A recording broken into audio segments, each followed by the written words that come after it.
ধন্যবাদ। দুটামান কথা কোৱাৰ আগতে এটা জমনি কথা ক'লেও দেই আপোনালোকক। ভ্ৰান্তিবাই যেতিয়া সুধি আছিলে ইয়াত কোন কোন বিবাহিত আছে, মই পিছফালে ভেবা লাগি বহি আছোঁ।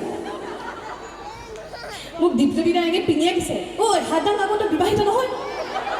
অঁ মই বিবাহিতা, তেতিয়াহে হাতটো দাঙিছোঁ। আচলতে কি জানেনে, আমাক আপোনালোকে যে ইমান দিনে টিভিত চাই আছিলে, হয়তো অকণমান চাগে শকত দেখে, ওখ দেখে, নহয় জানো? এতিয়া অফিচত যেতিয়া বহি আছিলোঁ মহাবিদ্যালয়ৰ, বহুতে কৈছে তুমি ইমান ক্ষীণ, বহুতে কয় তুমি ইমান সৰু ছোৱালী। তেতিয়া কেতিয়াবা লাগে যে বয়সৰ কম বয়সতে বিয়া হ'লোঁ নেকি। গতিকে বয়স বুলি কথা নাই, মনটোহে ডাঙৰ কথা, নহয় জানো? নিজক ভাল পাব লাগে। বৰ ধুনীয়া কথা কৈছে ভ্ৰান্তিবাই। গতিকে পোনপ্ৰথমে মই প্ৰিয়ম পল্লৱী আজি গোগামুখ আঞ্চলিক ছাত্ৰ সন্থাৰ উদ্যোগত আয়োজিত গোগামুখ কেন্দ্ৰীয় বহাগী বিদায় সাংস্কৃতিক শোভাযাত্ৰাৰ এই অনুষ্ঠানত উপস্থিত স্বনামধন্য গোগামুখবাসী ৰাইজ, লগতে মঞ্চত উপবিষ্ট সন্মানীয় অতিথিসকল, শ্ৰদ্ধাৰ জ্যেষ্ঠসকল, মৰমৰ ভণ্টি ভাইটিসকল, সমনীয়াসকল, আপোনালোক আটাইকে ৰঙালী বিহুৰ হিয়াভৰা শুভেচ্ছা জনাইছোঁ। পলমকৈ হ'লেও অসমীয়া নৱবৰ্ষৰ অভিনন্দন জ্ঞাপন কৰিছোঁ। আশা কৰোঁ সকলোৱে ভালে কুশলে আছে আৰু এই বছৰটি যেন আপোনালোকৰ সঁচাকৈ খুব ভাল হওক, মংগলময় হওক, তাৰে কামনা কৰিছোঁ। খুব ধুনীয়া কথা কৈছে। আচলতে এই মঞ্চত এতিয়া থিয় হৈ বিহুৰ বিষয়ে বা দুআষাৰ ভাষণ দিয়াটো মোৰ ধৃষ্টতা নাই, কাৰণ খুব অভিজ্ঞ ব্যক্তি আছে আমাৰ মাজত। গতিকে কথা ক'বলৈ অকণমান ভাবিব লাগে, ভয়ো লাগে। ইমানখিনি সময় আমাৰ ৰাজদীপ ডাঙৰীয়া দাই খুব ধুনীয়া ধুনীয়া কথা ক'লে, খুব ডাঙৰ গুৰুত্বপূৰ্ণ কথা, উল্লেখনীয় কথা। আশা কৰোঁ বহুসকলে মোৰ লগতে আপোনালোকে উপকৃত হৈছে এই কথাখিনি। গতিকে আমি বহুখিনি কথা শিকিলোঁ আৰু সেই ভুলবোৰ শুধৰাবলৈ আমি চেষ্টা কৰিম, নহয় জানো? ঋতুৰাজ বসন্তৰ বুকুচাত উঠি দুৰন্ত গতিৰে অসমীয়াৰ বুকুত প্ৰত্যেকবাৰ আহে আমাৰ মাজত বিহু। এই বসন্তৰ উমাল পৰশত প্ৰাণ সঞ্চাৰিত হয় প্ৰকৃতিৰ।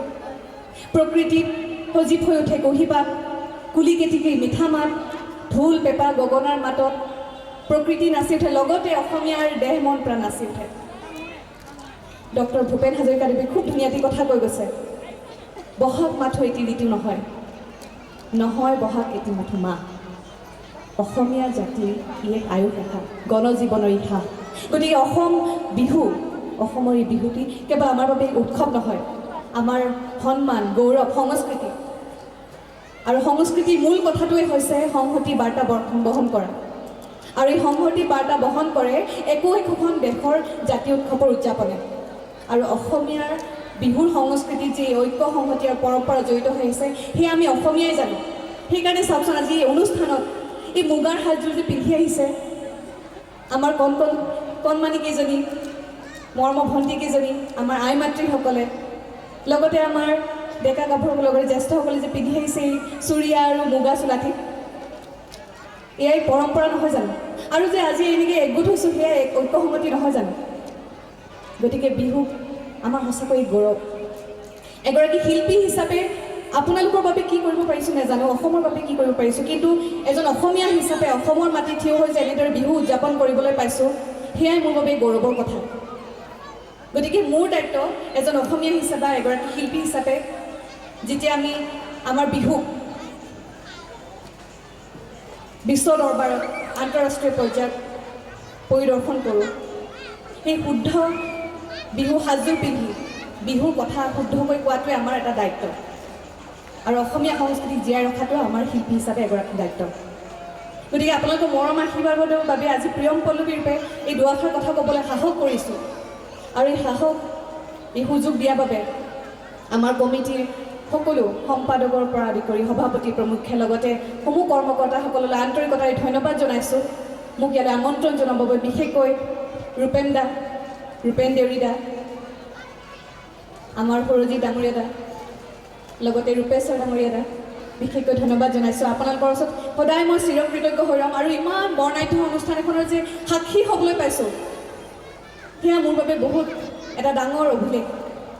লগতে মই আজি এই সাংস্কৃতিক শোভাযাত্ৰাত সৰু সৰু কথা বহুত ধুনীয়াকৈ মন লাগিছে। মানে গোটেই এই যে দীঘলীয়া শোভাযাত্ৰা, কম আমি খোজ কঢ়াত আপোনালোকে খোজ কাঢ়ে, আমাৰ অৱশ্যে ক'বলৈ বেয়া লাগিছে, শোভাযাত্ৰাত আমি অংশগ্ৰহণ কৰিছোঁ যদি আমি গাড়ীত ইমান দূৰ গৈছোঁ কিন্তু আপোনালোকে আচলতে যেনেদৰে শোভাযাত্ৰাত নাচি ফূৰ্তি কৰি পেলাই এই শোভাযাত্ৰাটিৰ সাফল্যমণ্ডিত কৰিলে তাৰ বাবে আপোনালোকৰ বাবে জোৰদাৰ হাত চাপৰি মই দিছোঁ আপোনালোকে নিদিলেও মই আপোনালোকৰ বাবে সঁচাকৈ ডাঙৰ হাত চাপৰি মাৰিছোঁ আৰু লগতে কোন কেইজনীমান মই কথা মন কৰিছোঁ কোনোবাই কনকলতা হৈছিলে বগা ষ্টেচু হৈ পেলাই আৰু লগতে আমাৰ মহাত্মা গান্ধী হৈছিলে সুভাষ চন্দ্ৰ হৈছিলে গতিকে ইমান দীঘলীয়া শোভাযাত্ৰাত ইমান সময় প্ৰখৰ ৰ'দত যে আপোনালোকে ইমান ধুনীয়াকৈ আমাৰ এই বিহুটিক মৰমে আদৰেৰে যে উদযাপন কৰিছে তাৰ বাবে সঁচাকৈ আপোনালোকৰ চিৰকৃতজ্ঞ মই আৰু গতিকে আপোনালোকে এই মৰম আশীৰ্বাদ সদায় এনেদৰে অবিৰত ৰাখিব আহিছোঁ যেতিয়া নাচিটো যামেই নহয় জানো আপোনালোকে নাচিব নিদিলে মই নাচিম গতিকে গান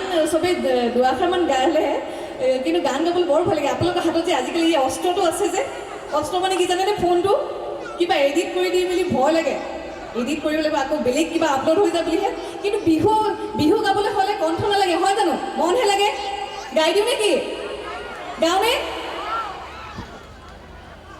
ঢোল নবজাব দেই আকৌ বেতাল বাজিলে মই গালি খাম এনেই লগাই দিব ঐ অতি কৈছে নে মুগাৰে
ধ্যানদী বা আছে লগত পল্লৱী বা আছে লগত একেলগে নাচিম অকলে অকলে নানাচোঁ গতিকে ইমান হওক আপোনালোকে ধৈৰ্য সহকাৰে যে ইমান সময় আছে আমাক চাবলৈ বা এই গুৰুত্বপূৰ্ণ কথাকেইটা শুনিবলৈ তাৰ বাবে আপোনালোকক অশেষ ধন্যবাদ জনাইছোঁ আৰু আপোনালোকে মৰম আশীৰ্বাদ দিলে ইমান ধুনীয়াকৈ মোৰ বৰষুণৰ ধাৰাবাহিক দেৱযানী চৰিত্ৰটো ইমান মৰম দিছে লগতে ৰঘুপতিৰ চৰিত্ৰটো ইমান ধুনীয়াকৈ আঁকোৱালি লৈছে গতিকে এইবোৰ সাহস লৈ আগন্তুক দিনত ভাল কাম কৰি যাম বুলি আপোনালোকক কথা দিলোঁ আৰু এইখিনি কৈ মোৰ চমু বক্তব্য সামৰণি মাৰিলোঁ ধন্যবাদ জ্ঞাপন কৰিছোঁ আমাৰ মৰমৰ শিল্পী প্ৰিয়ম পল্লৱীলৈ আৰু আকৌ এবাৰ নাচিব তেওঁ যিহেতু আমাৰ মাজত আমি তেখেতৰো সাংস্কৃতিক যাত্ৰা অব্যাহত ৰাখক খুব ভাল কাম কৰক এই আশা আৰু আহ্বান ৰাখি আমাৰ গোগামুখৰ সম্পদ বুলি কৈছোঁ আমি আমাৰ সাংস্কৃতিক ক্ষেত্ৰখনত এটা সবল খোজ দিবৰ কাৰণে সক্ষম হোৱা সকলোৱে আশীৰ্বাদ কৰিব আমাৰ শান্তনু শইকীয়াৰ বাবে শান্তনু শইকীয়াই খুব আমাক চমুকৈ আমি দুআষাৰ মনৰ বতৰা আমি শান্তনুৰ শুনিম আৰু আমাৰ এই গোগামুখৰ এই সন্তানক এই সম্পদক এই সম্ভাৱনাখিনিক আমি সম্পদ ৰূপে যাতে আমি আগুৱাই লৈ যাব পাৰোঁ তাৰ বাবে আপোনালোকৰ পৰা আশীৰ্বাদ বিচাৰি মই শান্তনু শইকীয়ালৈ মাইক্ৰফোন আগবঢ়াই দিছোঁ